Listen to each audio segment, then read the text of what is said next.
Shining Fates. What a funny name. What's up guys, DJ back again with another video. Today we're going to be talking all about Shining Fates. Yes, we have finally found out what is Sword and Shield 4.5. What is the true name of that set? It is called Shining Fates.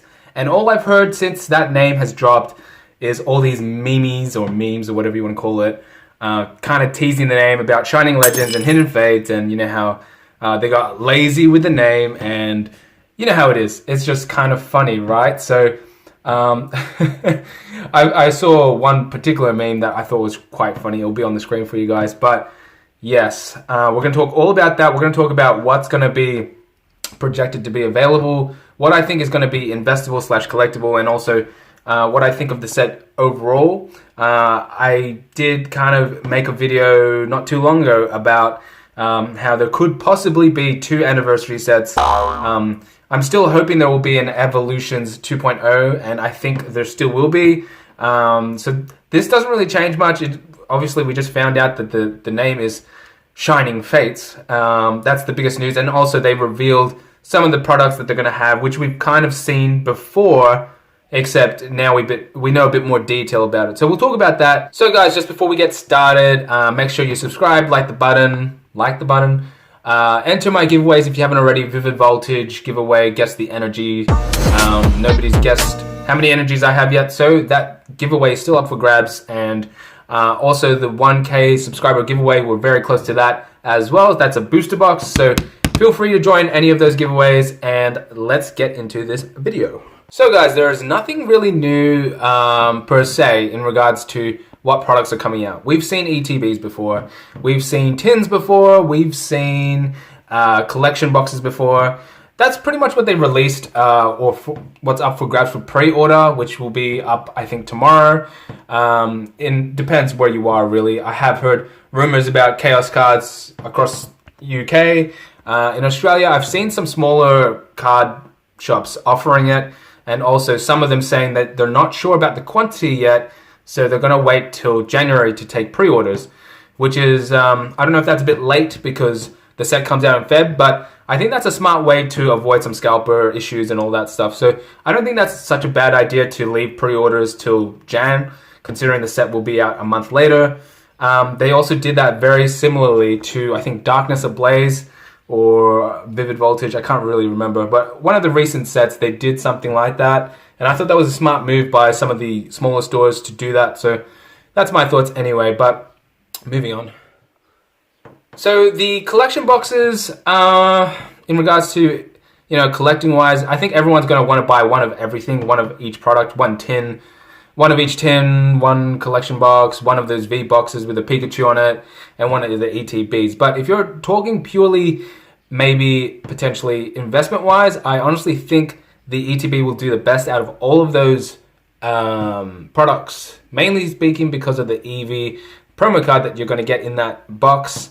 It's an Eevee vmax apparently, so, and it's an Eevee kind of box shape, so I think that will do really well. Eevee is a popular Pokemon. Some of the Eevee cards in the past have done pretty well in price as well, full art wise, and you know, a lot of people are fans of the Evolutions, Vaporeon, Flareon, all those other ones. So Eevee, you know, you can't have an evolution without Eevee. So it all starts with Eevee. So I think that will be probably the most popular item, probably the most investable, because as I've said in the past, collectible kind of translate into investable, as a lot of people want to collect that box, keep it sealed, or collect the Eevee, keep that sealed, grade that Eevee. You know, I think that will do the best in regards to holding value wise. There will be, I'm assuming, quite a bit of a print run for it. It is, you know, an anniversary set, and I think Pokemon wants to make sure that a lot of people get the product. So I understand all that. You know, nobody really knows all the answers to how much they're going to print and whatever happens with that. But I think this set, as many, you know, believe that this set will do really well. I think it will be very popular. A lot of hype around it already. You've seen Shiny Star V. This set is basically based around Shiny Star V. So, you know, you've seen how well that set's done. The boxes for that have sold out in numerous places, and it's also jumped up in price because of that. So expect to see the same for this for this set. It's pretty much a Shiny Star V English version. Who knows if they're going to add anything extra to it. I'm hearing there's about 90 cards in the regular set and about 120 in the subset, which is, I don't know, that's just, yeah. When it has the Shining name over the Fates, some people are saying that the Shining might mean they might put some Shining Legend cards or, you know, the Shining Pokemon in this set, but I honestly think that's not going to happen. I think it's already loaded as is, and, you know, it becomes saturated when you put too many things in a set. That's what I think anyway.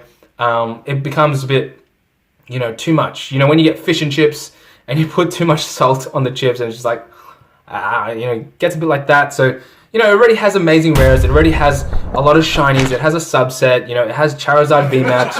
I think, you know, adding anything extra to it would be a bit too much. But yeah, it is definitely interesting why they put that Shining on, you know, Shining Legends on top of the Fates.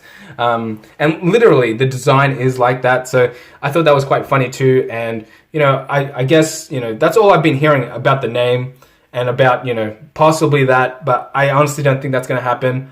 If it were to happen, as I said before, you know, it's kind of good, but it's kind of like way too much in a set. I'm still holding out for an Evolutions type 2.0 kind of thing for Japan's anniversary set, which they're definitely going to make, because obviously I have explained in the past that, you know, 4.5, well, Shining Fates is not Japan's anniversary set. There's no way, no how. They already came out with that with Shiny Star V in a sense.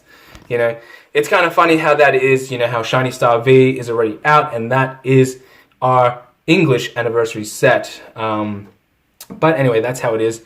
I think some people are a little bit really, like, not a little bit, like, quite excited for this set. The Pikachu V-Box, I'm not too sure. You know, there's so many Pikachu boxes. There's so many.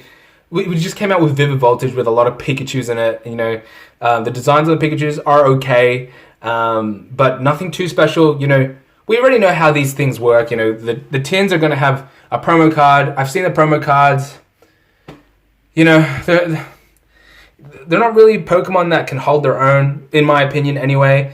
You know, when you expect to buy a tin like that, you want a Pokemon that's like, that can hold its own. You know, with the Unified Minds, they had Mewtwo and Mew, they had Lucario and Melmetal, they had a few fusions and a few good Pokemon to just hold their own for people to buy those tins.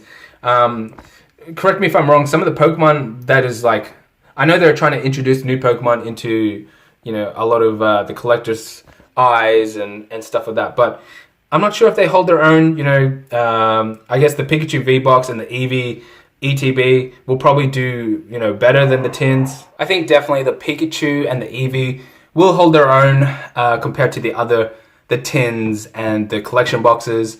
The collection boxes have like Pokemon like Mr. Mime or Galarian Mr. Mime or something like that. Let me just check. So the Shining Fates Mad Party Pin collections will have code card, 3 Shining Fates booster packs, 1 Bright Enamel pin matching the star Pokemon, and 1 of 4 foil promo cards, which will be Bunnelby, Dedenne, Galarian, Mr. Mime, or Poltergeist. So see those Pokemon? I think they're all right. Maybe Dedenne or Dedenne or whatever you want to call it is probably the biggest Pokemon out of them that will be chaseable. Currently, there's no picture available for what it's going to look like, so they're not that ready yet. Shining Fates ETB will have Shining Fates, yeah. I got to get used to saying that. We'll have 10 booster packs and all that standard stuff. I'll put pictures on the screen for you guys. The Shining Fates tins, 1 of 3 foil featuring Shiny Pokemon V, Eldegoss V, Boltund V, or Cramorant V. So,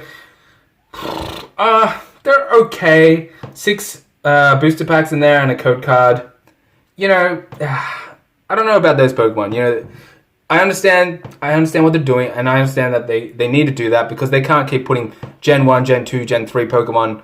Gen 3? No. Gen 1 and Gen 2 Pokemon to keep it relevant because they know the OG guys want that, but they need to cater to the new guys as well, so I understand that. But I honestly think the best investment piece out of this, you know, what we're going to get is the ETB. There is no booster box for this set as we know of so far, and I don't think there will be, but that is what we know so far. What else do we know? People are talking about, oh, hurry up, get your pre-orders in, get ready, get hyped, all this stuff. And I think it's got good reason to get hyped. You know, there's a lot going for it. Amazing rares and the Charizard and all that other stuff. And it's meant to be Hidden Fates 2.0 of some sort. But honestly speaking, I'm going to buy maybe one ETB. Maybe that's it. You know, it's got a Champion's Path kind of feel to it for me. Even though it's going to be way better than Champion's Path. Shiny Star V has pretty much proved that. We know so many people love Shiny Star V. And if you just look at Ultra Shiny GX and Hidden Fates, see how well they've done, and this is meant to be equal to that or supposedly better. I still think Hidden Fates is better. The Charizard design on Hidden Fates I liked better. A lot of the Pokemon that were in Hidden Fates were Gen 1 Pokemon, which a lot of us OG guys loved. And I think that's where, you know, it's gonna go either way. You know, I think they are definitely, for this set, they're catering more to the younger generation, and I think they need to anyway, because you can't keep catering to us older guys. You know, eventually we're not going to be here anymore, and it's going to be those guys looking after this game. So that's my thoughts on it. In regards to investing, I'm just gonna wait. You know, to be honest, I don't think the fear of missing out is on this set for me anyway. So far, what I've seen, if you know, with Champion's Path, I could still easily get a Champion's Path ETB for a decent price, and Vivid Voltage stuff has been sold out, but you can still source stuff out. So I'm not too concerned. I'll definitely pre-order, but I'm not going to be like trying to pre-order so many. I know there's going to be a lot of people trying to flip and all that stuff, but it is what it is. That's my thoughts. Let me know your thoughts in the comment section below.